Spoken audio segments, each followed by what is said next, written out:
Hey guys, Theron Asbury here with Revital Outdoors, bringing you another exciting podcast tonight. We have Mr. Rob Werner. Rob finished in the top 10 2 years ago at Lake Martin in Alabama, so we're very excited to talk to him about his tournament 2 years ago. They didn't go there last year with the BFL, but they're going back this year, so we're very excited to talk to him about what he predicts for the tournament this year. And then he's going to give us a lot of great information on Lake Martin and break it down, so we're very excited to talk to him. Real quick before we get started, if you haven't already, make sure you subscribe to our YouTube page. That way you get notified when all of our content is dropping. And we have a ton of podcasts coming in the near future from all of the wonderful BFL anglers we've been interviewing. So very excited for that. Also, check us out on social media. That's going to be Facebook and Instagram. And if you've never heard of Revital Outdoors, we're a premium CBD company. Our products are THC-free, made right here in America. Great for all outdoor enthusiasts. So check out our website. You can find all the information about our products. You can purchase the products there on our website. And also, if you're interested, make sure you apply for that pro staff position. You can find the application under the pro staff tab, and we'd be happy to review that. So all that said, let's go ahead and get right into this podcast. Again, very excited. Mr. Rob Werner from Alabama. How you doing, buddy? Hey, Darren, how you doing? Thanks for having me, man. Absolutely. Glad to have you on. Thank you for taking time to do that. So a couple of years ago, Lake Martin. Before we get started, I looked you up on Major League Fishing. You've got a pretty good career as a BFL angler there in the state of Alabama. So very excited to talk to another local guy to Lake Martin and the Alabama Lakes. But let's talk that tournament a couple of years ago. You got a top 10 finish. What just clicks for you, Lake Martin, and tell us a little bit more about it. Well, Lake Martin's just one of them places that's so full of fish.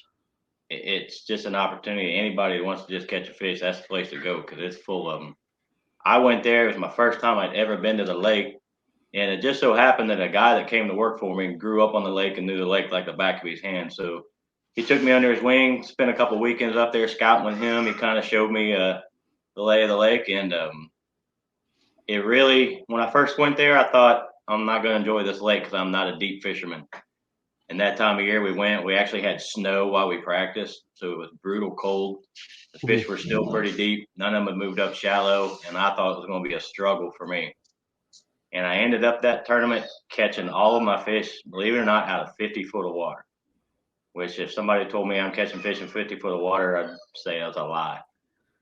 Just not me. So I actually found that spot. We were practicing and seen a couple old guys sitting on a point. I watched them fish for 20, 30 minutes, and they made the same cast over and over and over. And when you see two old fellas like that, they fish in some kind of structure out there. So I never pre-fished it. I went there the day of the tournament, and when I pulled up, my boat was actually sitting in 70 foot of water, and I was making a long cast with a football jig. And after dragging it about 30, 40 yards, I found them trees laying in the bottom, and they were stacked in there. So it was just one of those really a luck spot. But that spot, I think, produced 8 keepers for me. A couple of them were 4-pounders. So it was just kind of a magic spot for about an hour. Okay. So did you fish only that spot, or did you try to go replicate what you saw those anglers do, fishing structure and using your electronics and all that? Right. No, we actually had a limit when we went there. We started fishing some bluff walls with a crankbait, just catching spots, which that's the easy thing to do there on that lake is put you a limit of spots in the boat, especially in a tournament you thought was going to be tough. We knew that one was going to be pretty tough. So we caught a limit of spots, me and my co-angler, and just throwing a crankbait. And we probably didn't have 6 pounds with our 5 fish. The spots are easy to catch, but they're not the biggest, unless you find that right magic spot. And so we had a crankbait spot, and then where I was actually pre-fishing close to that is a little island, and I was catching some on a football jig there, trying to catch some bigger spots. So after we fished that island, I think we called once or twice, and I said, well, we're going to go check out this spot that I seen them old fellas, and that was just magic hour that we called everything that we had in the boat. So after that, I tried to duplicate that spot, but finding a brush pile on the day of the tournament in 50 foot of water wasn't something I'm very good at. So we actually later in that tournament, it got sunny and it got warmed up pretty good, and we actually went shallow. And there in the last hour, I lost a fish probably 4.5 to 5 pounds. It was actually up shallow on a spinnerbait. And then come to find out, the guy who won it, Dusty Robinson, actually did that same thing. That's how he won the tournament, was throwing a spinnerbait up shallow. So probably should have done that a little more when that sun came out, but that tree had me stuck on that deep pattern for a while. Right. So throwing a jig, throwing a spinnerbait, really a phenomenal technique this time of year in the winter when it gets cold like that. Tell us a little bit more about the gear you used and maybe a little bit more about that football head jig. Yeah, I threw a V&M pacemaker jig. They seem to like purple up there. That was just what the guy that lived on the lake told me to throw something with brown and purple. So is it more like a peanut butter and jelly, or is it just like just brown and purple? Okay. Peanut butter and jelly. I think I threw a 3/4 ounce just because it was so deep there. A 1/2 ounce, it just took so long to get to the bottom and keep it on the bottom. So I threw a 3/4 ounce, and I think I threw it on a 7.5 foot. I don't remember if I used my flipping stick. I think I used my flipping stick just because it was such heavy cover getting down there. That long of a cast, I knew if I wanted to set the hook on something, I wanted to get him out of there quick. I didn't have braid on. I had 20-pound fluorocarbon, and I always throw everything on a loose reel, high-speed reel, drag them out of there quick. So that was pretty much it. Okay. What was the water temperature? What did it look like? Was it dirty and real starting to warm up, or was it really cold and clear? It was really cold. They had a real hard rain that day before, and a lot of the spots that a lot of people would pre-fished on the lower end of the lake was just chocolate milk. It was really unfishable. Kind of got me on my crankbait spot that I told you we started at. The place I had intentionally planned on starting, it was chocolate milk. So we ran up the lake a little bit and just got to where the water had cleaned up. The mud hadn't gotten there yet. So once the water cleaned up, we caught them spots. Water temperature was probably mid 50s. We had that real cold snap the day before where it actually snowed. The morning of the tournament, I think it was low 30s when we launched. So it was, pretty cold. It warmed up. It didn't really, sun didn't come out about noon. So about noon to 3 was when we started to see some fish coming up shallow. And I mean, it warmed up quick when the sun came out. I think it probably got up in the high 50s, close to 60 that day. Okay. Starting to see some shallow fish. So tell me a little bit more about the structure that you were catching your fish off of. You mentioned they were fishing wood brush piles. Was there anything specific about these brush piles? Were they bumped up against the river channel and they had current flowing with them? Were they on a main lake point, secondary point? If you don't mind, kind of break down maybe why those fish were positioned in those brush piles. Right. The crankbait spot when I first started was a bluff wall, but I stayed close to main lake points. You'd get more bites once you got close to the point. The brush pile that I caught them bigger fish off was in a secondary point back in the pocket. And it was just an ideal brush pile. Obviously, it had probably been man-made put there. It was a real deep dock that came out pretty good off the bank. And somebody had positioned that brush pile just about 20, 30 yards out in front of that dock. So them fish they had them dock pylons to move up under, and it was stationed off that point. Like I said, that point sloped down real quick. You'd make that cast in 70 foot of water, you'd cast all the way to the bank. So, dragging it straight down to a main lake point or a secondary point, it dropped quick.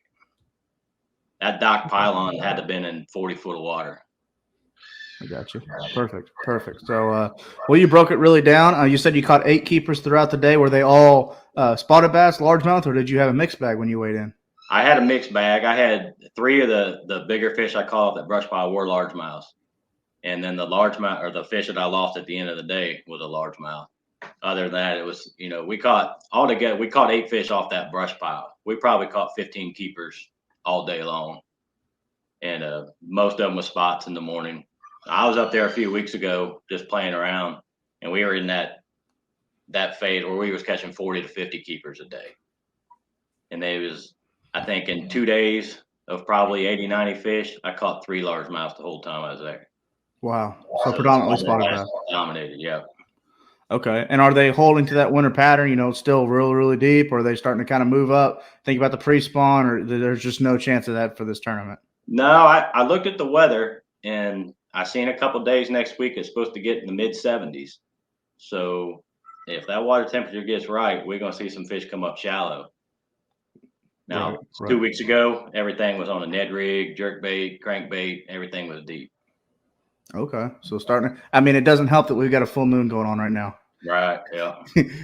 Those two things usually, if the rain will stay away, if the cold rains from this year will stay away, those fish will get up shallow in a hurry when those conditions are like that. So, Absolutely. well, Rob, we talked about last year. You said you've been fishing a little bit on Martin this year. What do you predict weight wise? Do you think the fish will be kind of doing the same thing? Is there anything different that you find from this year from 2 years ago, or what's your predictions on it?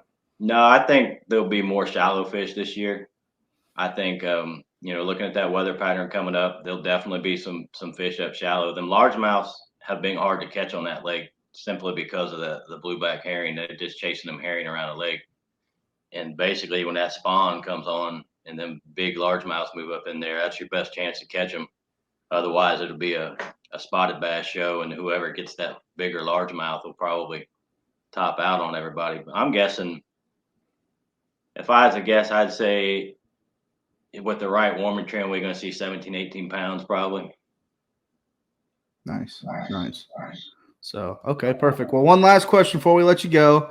You have a lot of extensive knowledge on Lake Martin. Like I said, I looked up your record. You've done very, very well there.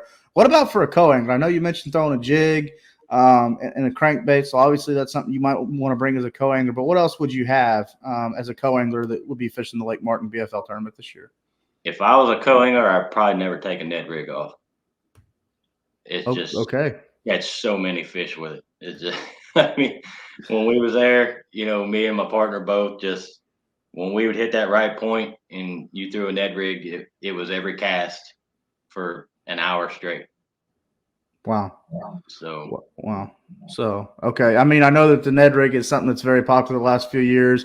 There's several different companies making the heads for it now. Used to, we had to just find the old style mushroom crappie jigs and make it work. But now it seems like every bait manufacturer is making heads specifically to that. They're making little baits. And I'm talking. We're talking the 3 to 2 inch baits specifically for the Ned rig. So obviously, it's really caught on. And it's just a really, really fun bait. To me, it's a mix between a shaky head and a jig. You got that small profile that they're just looking for, and you can fish it very, very aggressively. And especially on spotted bass lakes, it just makes them bite. I am a little bit intrigued, though. You're catching them in that dirty water on it. Yeah. Well, 2 weeks ago it wasn't super dirty. I threw a little bit darker colored one, and I threw probably a little bit bigger than most people throw. I was throwing a 4-inch Senko on it, so little bigger profile, but yeah, you'd hit the right spot, and every cast you threw out there, you was hooking one or losing one. Like I said, I know we caught 40 to 50 keepers each day for 2 days straight. Most of them was on that Ned rig. Wow. That's great. So, well, Rob, we really appreciate you coming on board and talking to us about Lake Martin for the upcoming BFL event. Again, just so the listeners know, Rob did finish in the top 10 2 years ago on Lake Martin. So we're very excited to have him on our podcast. Real quick before we let you go, Rob, is there anybody you'd like to thank? Family, friends, anybody that supports your tournament fishing, any sponsors, anybody like that? We would love to give you the opportunity to thank all those people. Oh, yeah. We as Marine, Camus Boats, Yamaha Outboards, those have just been the biggest players. I got into a Camus boat a few years ago. Best decision I ever made. Absolutely love it. And and my wife, y'all know if we ain't got the right woman behind you, forget this. So it gets pretty tough to do for sure. Well, Rob, good for you, bud. Well, Rob, we're very honored to have you on with Revital Outdoors. We wish you all the best of luck this year. And hey, man, we hope to have you back on here because that means you're having a very good 2022 season. That's right. Thank you very much. I appreciate it. You bet. From all of us at Revital Outdoors, I'm Theron Asbury. You've been talking to Mr. Rob Werner, fishing Lake Martin. We're very, very honored to have him on there. Again, don't forget to subscribe to our YouTube page if you haven't already, and check us out on social media. We're Revital Outdoors. From all of us here, thank you for tuning into another podcast. We will talk to everybody soon. God bless. Be safe out there, and we will see you.